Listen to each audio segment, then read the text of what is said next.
दिवाली पर धनतेरस के दिन भगवान धन्वंतरी की पूजा करने से जीवन में सुख, समृद्धि, ऐश्वर्य और अच्छी सेहत का आशीर्वाद प्राप्त होता है। साथ ही इस दिन खरीदारी करना भी बहुत शुभ माना जाता है। धनतेरस के दिन हर तरह के शुभ कार्य प्रारंभ किए जा सकते हैं। इस दिन विशेष रूप से सोना और चांदी के आभूषण, नए बर्तन आदि खरीदे जाते हैं। धनतेरस के दिन इस प्रकार की विशेष चीजें खरीदने पर माँ लक्ष्मी जी का आशीर्वाद मिलता है। ऐसी मान्यता है कि धनतेरस के दिन हम जिस भी वस्तु की खरीदारी करके लाते हैं उसमें 13 गुना की वृद्धि होती है। इसलिए आपको ध्यान रखना है कि कोई भी ऐसी गलती ना करें, ऐसी वस्तु खरीद कर ना लाएं जिससे कि अशुभता आ जाए। तो धनतेरस के दिन ये चीज कौन सी है, खासकर हम आज के प्रवचन में आपको बताएंगे कि आपको इन 13 विशेष चीजों में से आपको कुछ ना कुछ वस्तुएं खरीदनी ही चाहिए। अगर आप इन सभी 13 वस्तुएं ना खरीद पाए तो इनमें से जो भी आपकी सामर्थ्य हो वह वस्तु आप घर पर खरीद कर ला सकते हैं।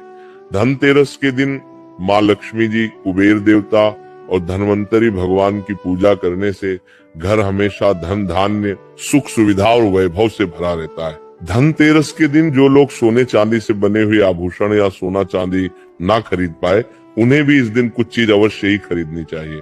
सबसे पहली वस्तु है नई झाड़ू। धनतेरस के दिन नई झाड़ू खरीदना बहुत शुभ माना जाता है। झाड़ू को माँ लक्ष्मी जी का प्रतीक माना जाता है और ऐसा माना जाता है कि नई झाड़ू से धनतेरस के दिन पहले पूजा करके फिर उसका प्रयोग करने से घर की सारी नकारात्मक ऊर्जा दूर हो जाती है और घर में सुख, समृद्धि का वास हो जाता है। अगर हो सके, सामर्थ्य हो तो धनतेरस के दिन एक झाड़ू का गुप्त दान करना चाहिए। इसे आप मंदिर में किसी चौराहे पर या ऐसी जगह पर जहाँ से कोई भी जरूरतमंद व्यक्ति इस झाड़ू को उठा कर ले जाए, वहां पर आपको रख देना चाहिए। दूसरी वस्तु है साबुत धनिया। धनतेरस के दिन आप कुछ लेकर आए या ना आए, साबुत धनिया तो हर कोई ला सकता है। साबुत धनिया लाकर दिवाली के दिन उसे पूजा करने के बाद अपने ही घर में क्यारी में या गमले में डालना चाहिए और ऐसा करने से कहा जाता है कि घर में आपके जो भी धन है, जो भी आय है, उसमें बरकत होने लगती। अगर आए दिन अनावश्यक रूप से खर्चे होते हो तो उसमें भी रोक लग जाती। इस दिन नमक भी खरीद कर लानी चाहिए। नमक अगर आप डली वाला लाते हैं तो और भी शुभ है, लेकिन आजकल डली वाला नमक मिलना हर जगह मुमकिन नहीं होता है। तो आप जो भी नमक आपको मिल पता हो, वो नमक आप इस दिन घर पर लेकर आए।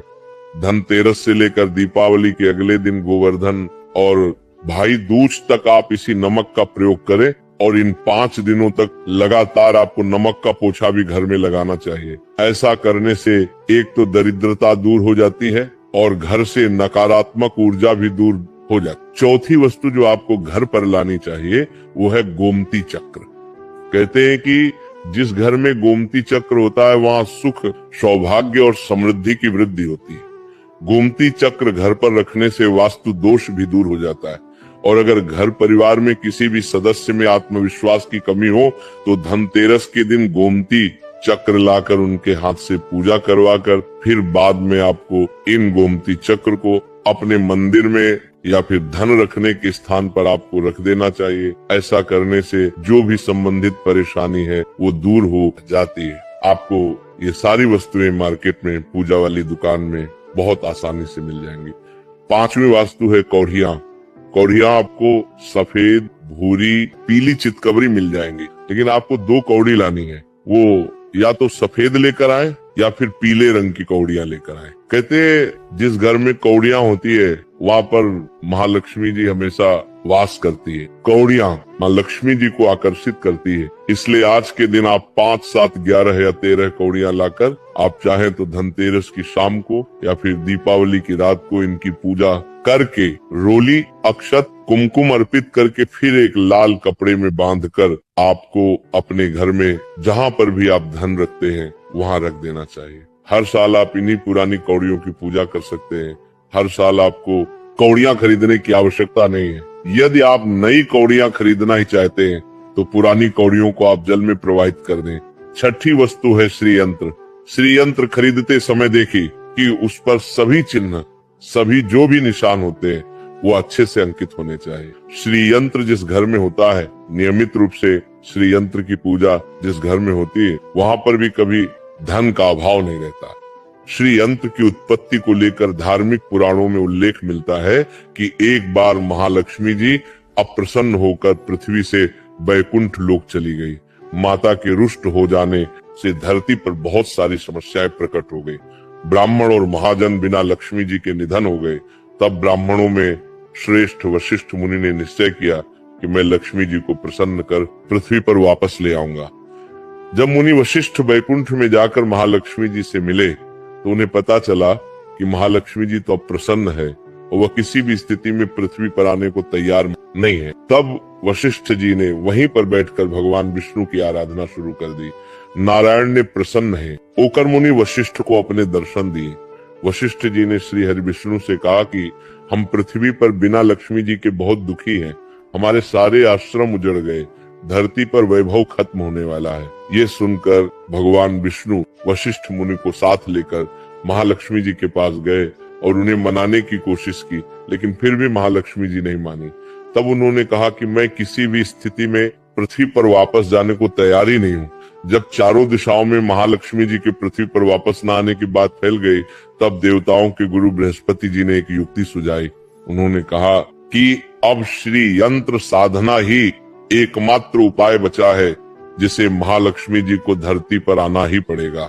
गुरु बृहस्पति जी के निर्देशों से श्री हरि ने धातु पर श्री यंत्र का निर्माण किया और उसे मंत्र सिद्ध प्राण प्रतिष्ठा युक्त करते हुए दीपावली के 2 दिन पूर्व धन त्रयोदशी को श्री यंत्र पर स्थापित करके विधि विधान से उसका पूजन किया।